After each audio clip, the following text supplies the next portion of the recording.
Smart চার্জারগুলো যদি কখনো নষ্ট হয়ে যায় বা পুড়ে যায়, তাহলে এই ধরনের চার্জারগুলো ফেলে না দিয়ে আমরা কিভাবে ঠিক করব, সেটা আমি দেখাচ্ছি এই ভিডিওতে। তো এই যে স্মার্ট চার্জারটা দেখতে পারতেছেন ৬ পিনের, এটা আমি লাইন দিয়ে দেখাচ্ছি। এটা কোনোভাবেই চালু হচ্ছে না, অর্থাৎ এখানে পাওয়ার আসতেছে না এবং লোডও নিচ্ছে না। একবার শুধু ঝিলিত করে উঠলো, এই যে দেখুন, এর পরবর্তীতে ডিসপ্লেতে কোনো প্রকারের আলো আসতেছে না। তো এটা পোড়া গেছে, এদিক দিয়ে প্রচুর পরিমাণে ধোঁয়া উঠে গেছে। তো আজকে আমি দেখব যে এটা ঠিক করা যায় কিনা, সেটা আমি দেখাবো আপনাদেরকে। এই যে দেখুন, এর আগেও আমি একটা ঠিক করেছিলাম। তো আজকে আরও একটা, এটা আমার নিজের।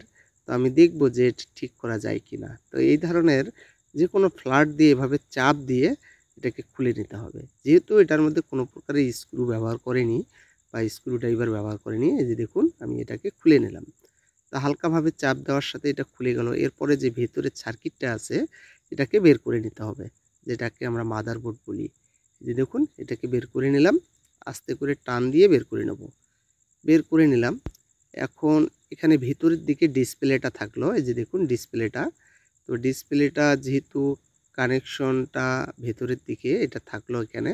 তো এখন আমি এই সার্কিটটার মধ্যে লক্ষ্য করব কোন জায়গার মধ্যে মানে ডিসকানেক্ট হয়েছে বা লাইনগুলো মিসিং হয়েছে। আমি এখানে দেখলাম, এই যে দেখুন এই ক্যাপাসিটরটা পুড়ে গেছে আর একটা ডায়োড পুড়ে গেছে। এই যে দেখুন, এটার ভেতর থেকে যে কাগজগুলো আছে এগুলো বের হয়ে আসছে। এই যে দেখুন, তার মানে এটা নষ্ট হয়ে গেছে, ক্যাপাসিটরটা নষ্ট হয়ে গেছে। তো পাশে একটা তোমার ডায়োড আছে যেটা পাওয়ারের লাইন, সেটাও পুড়ে গেছে। তো ডায়োডটা চেঞ্জ করে দিতে হবে, আর এই ক্যাপাসিটর যেটা পুড়ে গেছে সেটাও আমরা চেঞ্জ করে দেবো, দিয়ে দেখবো যে এটা ঠিক হয় কিনা। তাই যে দেখুন, আমি ক্যাপাসিটরটাকে খুলে নিচ্ছি। তো এটা দেখি যে আরও কোনো জায়গায় প্রবলেম আছে কিনা। তো আমি ক্যাপাসিটরটা খুলে নিচ্ছি, নিয়ে দেখব তো এটা ঠিক হয় কিনা। তো আয়রন সোল্ডারিং দিয়ে এভাবে চাপ দিয়ে খুলে নিতে হবে, আস্তে করে আস্তে করে খুলে নিতে হবে ক্যাপাসিটরটা। তো আমি এটাকে খুলে নিলাম। তো খোলার পরে এখানে দেখতেছি এটা নষ্ট হয়ে গেছে, কারণ এই কারণে অনেকগুলো ধোঁয়া বের হয়ে গেছে। এখানে ডায়োডটাও পুড়ে গেছে একটা। তো দেখি ডায়োডটা পুড়ে যাওয়ার কারণে ক্যাপাসিটরটাও নষ্ট হয়ে গেছে। তো এরপরে এই যে দেখুন, আমি দেখাচ্ছি আপনাদেরকে ক্যাপাসিটরটাও চেঞ্জ করার পরে।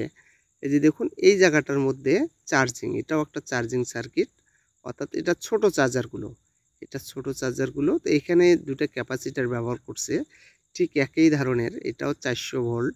তো আমরা দেখব যে এই ধরনের ক্যাপাসিটারগুলো কাজ করে কি না, কারণ এখানে 400 ভোল্ট, ওই ক্যাপাসিটারটাও 400 ভোল্ট। কিন্তু ক্যাপাসিটার ছোট হোক তাতে বড় কথা নয়, কিন্তু ভোল্টেজ ঠিক থাকলেই হলো। তো এখন আমি চেক করে দেখব। এবার আমি এটা দেখতেছি 400 ভোল্ট, কিন্তু 10 ইউফ্যারাড। এই যে দেখুন, এখানে 10 ইউফ্যারাড আছে, এখানে 33 ইউফ্যারাড 400 ভোল্ট আগেরটার মধ্যে ছিল। কিন্তু পরেরটা আমি দেখতেছি 400 ভোল্ট 10 ইউফ্যারাড, তার মানে এটা ইউফ্যারাডটা কম আছে, এই কারণে এটা আমি লাগাবো না। এটা লাগাবো না, আমি যেরকম একটা ক্যাপাসিটার ছিল ওই ধরনের ক্যাপাসিটার আমি লাগাবো।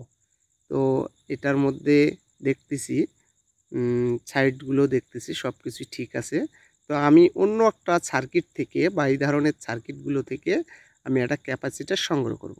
এই যে দেখুন, বহুত যে সার্কিটগুলো আছে আমার এখানে নষ্ট, এই ধরনের যে ক্যাপাসিটারগুলো আছে এই ক্যাপাসিটারগুলো আমরা ব্যবহার করতে পারবো যদি ভোল্টেজ ঠিক থাকে। এই যে দেখুন, ভোল্টেজ কোনো ফ্যাক্ট নয়, কিন্তু ইউফ্যারাডটা এটা দেখতে হবে।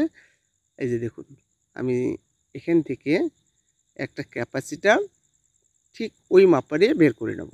এই যে দেখুন, এটা ভালো আছে, একই, এটা এটা আর এটা একই। তো এই ধরনের ক্যাপাসিটারগুলো নেগেটিভ পজিটিভ আছে। তো নেগেটিভ পজিটিভ ঠিক রেখে এই যে দেখুন, যে পাশে কালো দাগ ওটা মাইনাস, আর এই পাশে একটা সাদা দাগটা ওটা হচ্ছে প্লাস। এটা ঠিক রেখে আমি এখানে ঝালাই করে নেব, অর্থাৎ সোল্ডারিং করে নেব। এই যে দেখুন, আমি ঝালাইটা ঠিক করে নিলাম এখানে। হ্যাঁ, লেগে গেছে, লেগে গেছে। এখন আমি এটাকে চার্জার লাইনটা লাগিয়ে দেখব যে ঠিক আসে কিনা, পাওয়ার চালু হয় কিনা। আমি যে ডায়োডটা পুড়ে গেছিলো এটাও ঠিক করেছি। এটা আপনারা দেখবেন, ভালো করে দেখবেন যে কোন কোন জিনিসটা নষ্ট হয়ে গেছে বা কোনটা কোনটা পুড়ে গেছে বা কালো হয়ে গেছে, এগুলো দেখে দেখে লাগাবেন। এই যে দেখুন আমি এই পাশে ডিসপ্লের লাইনটা আছে, এই ডিসপ্লের লাইনটা ঠিকঠাকভাবে ঘাটে ঘাটে মিলিয়ে আমি একটু ভেতরের দিকে দিব, তারপরে ডিসপ্লের সাথে সংযোগ করে দেব। এই যে দেখুন আমি চাপ দিয়ে ডিসপ্লের সাথে সংযোগ করে দিলাম। এরপরে কাভারটা এটাও আমি লাগিয়ে নেব। যে কাভারটা চাপ দিলে লেগে গেল। এরপরে এখন কারেন্টের যে জ্যাকটা আছে এটা আমি লাগিয়ে নেব, দেখব যে ডিসপ্লেতে আলো আসে কিনা। এই যে দেখুন লাগিয়ে নিলাম, পাওয়ার চলে আসছে, ঠিক হয়ে গেছে। ঠিক হয়ে গেছে। এখন আমি এটাকে চেক করে দেখব তো লোড নেয় কিনা এবং এম্পিয়ার শো করে কিনা সেটা আমরা দেখব। এই যে দেখুন 1 নাম্বার যে পিনটা আছে এটা 6 থেকে 7 এম্পিয়ারে চার্জ উঠতেছে, 0.9 এম্পিয়ারে চার্জ উঠতেছে।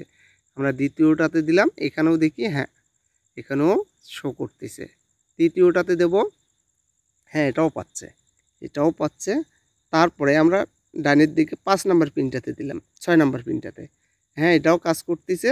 এরপরে 5 নাম্বার যে পিনটা আছে এটাতে দিলাম, এটাও কাজ করতেছে। এবার আমরা 4 নাম্বার পিনটাতে দেব।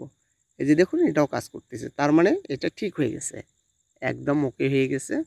তো আমরা নষ্ট যে ফাস্ট চার্জিংগুলো থাকে এটা কিভাবে ঠিক করলাম, এই যে দেখুন খুব সুন্দরভাবে। তো এই ধরনের চার্জারগুলো এখন আর ফেলে দেওয়া লাগবে না, আমরা ঠিক করতে পারবো। এই যে দেখুন খুব সুন্দরভাবে এটা ঠিক হয়ে গেল। এটা এই যে দেখুন আমি দেখাচ্ছি আপনাদেরকে, পাওয়ারটা ডিসপ্লের আলো যেটা ছিল লাইটটা এটা বন্ধ হয়ে গেল লাইনটা খুলে দেওয়ার পরে।